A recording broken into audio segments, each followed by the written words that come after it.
এই রমজান মাস এসেছে, রমাদান মাসে সওম রাখবে, 30টা সওম রাখবে। সওম মানে শুধু না খেয়ে থাকা নয়, পানি ছেড়ে দেওয়ার নাম নয়, আর স্ত্রী সহবাস ছেড়ে দেওয়ার নাম নয়। সওম মানে হচ্ছে আল্লাহ পাকের যাবতীয় নিষেধকে ছেড়ে দেওয়ার নাম।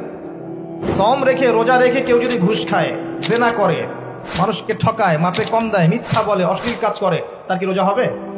যে কোনো আলেমকে জিজ্ঞাসা করেন, তার কি রোজা হবে? রোজা রেখে কেউ যদি গীবত করে, তাও তো রোজা ভেঙে যাবে। রোজা রেখে কেউ যদি গীবত করে, বেপরদায় চলে, অশ্লীল কথা বলে, গালিগালাজ করে, তাও তো রোজা ভেঙে যায়। আর রোজা রেখে কেউ যদি দুর্নীতি করে, ঘুষ খায়, সুদ খায়, তাহলে রোজা থাকবে? রোজার মানে হচ্ছে তাকওয়া অবলম্বন করা, লাআল্লাকুম তাত্তাকুন, অর্থাৎ আল্লাহ পাকের আদেশ নিষেধগুলো মেনে চলা। খাবার যেমন ছেড়ে দিয়েছি, পানাহার ছেড়ে দিয়েছি, স্ত্রী সহবাস ছেড়ে দিয়েছি, হালাল ছিল তাও ছেড়ে দিয়েছি। এগুলো হালাল ছিল আমার উপরে, ছেড়ে দিয়েছি, তাহলে হারামগুলো ছাড়তে হবে না? হারামগুলো ছেড়ে দেওয়ার নাম হচ্ছে সওম। আমি অনেক লেকচারে বলেছি এই সিজনে, আপনাদেরকে আরেকবার রিপিট করছি, সওম রেখে 5 ওয়াক্ত নামাজ ছাড়বেন না। সওম রেখে তারাবির নামাজ জামাতে পড়ার চেষ্টা করবেন।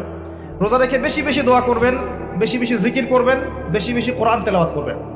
রোজা রেখে মানুষের সাথে কম কথা বলবেন, আড্ডা পিটাবেন না, হোটেলে দোকানে এগুলো আড্ডা পিটাবেন না। বিনা প্রয়োজনে বাসার বাইরেই বের হবেন না। বেশি থেকে বেশি আপনি পড়ার টেবিলে বসে থাকবেন, জিকির করবেন, জায়নামাজে থাকবেন। বিশেষ প্রয়োজন হলে আপনি বাজারে আসবেন, বাজার শেষ দ্রুত বাসায় চলে যাবেন। রমজান মাসটাকে দুনিয়ার কাছ থেকে ফারেক হয়ে পরকালের দিকে ফোকাস করবেন। নিজের পাপগুলোর লিস্ট করে ফেলবেন, এগুলোর জন্য তওবা করবেন। যাকাত দিয়ে দিবেন রমজান মাসে, বেশি বেশি দান সাদাকা করবেন, বেশি বেশি মানুষকে ইফতার করাবেন রমজান মাসে। অসহায় এতিমদের খবর নেবেন, বিধবাদের খোঁজ নেবেন। রমজান মাসে যারা খেতে পারছে না, ওদের ঘরে ইফতারের প্যাকেজ পৌঁছে দিবেন। সামাজিকভাবে হোক, সংগঠনের মাধ্যমে হোক, মসজিদের মাধ্যমে হোক, মাদ্রাসার মাধ্যমে হোক, মানুষের ঘরে ঘরে ইফতার পৌঁছে দিবেন। প্রয়োজনে ঈদের বাজার পৌঁছে দিবেন। আমি বলেছিলাম ঈদের বাজার এবং রমজানের বাজার আগেই করে রাখেন। রমজান মাসে বেশি বেশি বাইরে যাবেন না। রোজা রেখে বেশি খাবেন না ইফতারে, রোজা রেখে বেশি বেশি ইফতারে খাবেন না, সেহরিতে বেশি বেশি খাবেন না। লাইলাতুল কদর পাওয়ার চেষ্টা করবেন। শেষের দশক ইতিকাফ করার চেষ্টা করুন মসজিদে। আর যদি এটা না করতে পারেন, তাহলে শেষের দশকের বিজোড় রাতগুলো 21, 23, 25, 27, 29 আপনি বাসায় রাত জাগবেন, পরিবারবর্গকে জাগাবেন। এর মধ্যেই লাইলাতুল কদর আছে।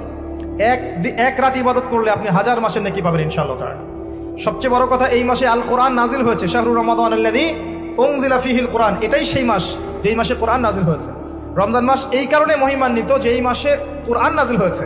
ইন্না আনজালনাহু ফি লাইলাতুল কদর, এই মাসে কোরআন নাজিল হয়েছে। অতএব এই মাসকে কোরআনের সময় দিতে হবে, এই মাসকে কোরআনময় করে ফেলবেন। যারা কোরআন তেলাওয়াত করতে জানেন না, এই মাসে কোরআন তেলাওয়াত করা শিখবেন। যারা কোরআন তেলাওয়াত করতে পারেন, এই মাসে একবার করে খতম দিবেন। প্রতিদিন 1 পারা করে পড়বেন, 30 দিনে 30 পারা, 1 খতম। যারা হাফেজ আছেন, এই মাসে কোরআনটাকে আবার রিভিউ করবেন, চর্চা করবেন, আবার রিগেইন করবেন।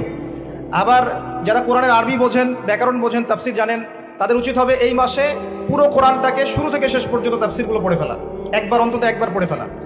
যারা আমরা কোরআন নিয়ে 2-4টা কথা বলতে পারি, উচিত হবে কোরআনের দার্স মানুষকে দেয়া। প্রত্যেক দিন আসর থেকে মাগরিব পর্যন্ত মসজিদে দার্স হবে।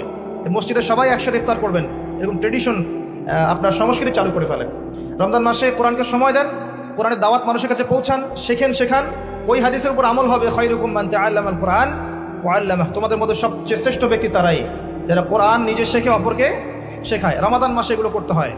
এভাবে রমজানকে উপভোগ করতে পারেন, তখন দেখবেন ঈদের দিন আপনি ফিল করছেন যে আল্লাহ পাক আপনাকে মাফ করে দিয়েছেন ইনশাআল্লাহ। কাকে আল্লাহ মাফ করবেন? এই যে আয়াত আছে কোরআনে, ক্বাদ আফলাহা মান তাযাক্কা ওয়া যাকারা ইসমা রাব্বিহি ফাসাল্লা।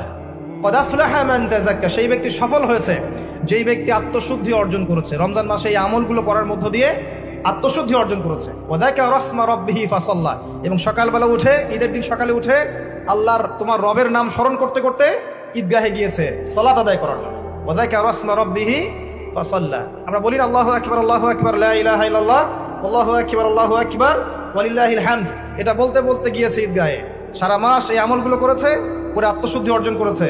সকালবেলা ঈদের তাকবীর পড়তে পড়তে সালাত আদায় করতে গিয়েছে। এই ব্যক্তির জন্য ঈদের খুশি। কার জন্য ঈদের খুশি? যে রোজা রেখে বেপরদায় চলেছে, এর জন্য খুশি। রোজা রেখেছে, দুর্নীতি করেছে, রোজা রেখে ঘুষ খেয়েছে, সুদ খেয়েছে, জেনা করেছে, প্রিমিক্সিং করেছে, হারাম খেয়েছে, মাপে কম দিয়েছে, এর জন্য ঈদের খুশি। এদের সাথে কি সম্পর্ক রমজানের সওমের? এদের সাথে তাকওয়ার কি সম্পর্ক?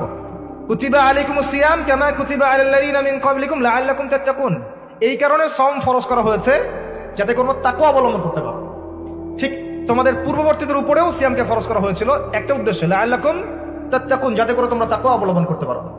ওই যে প্রথমে একটা বলেছি, ইত্তাকুল্লাহা হাক্কা তুকাতি ওয়া লা তামুতুন্না ইল্লা ওয়া আনতুম মুসলিমুন, হে মুমিনগণ তোমরা তাকওয়া অবলম্বন করো এবং পরিপূর্ণ মুসলিম না হয়ে মৃত্যুবরণ করো না।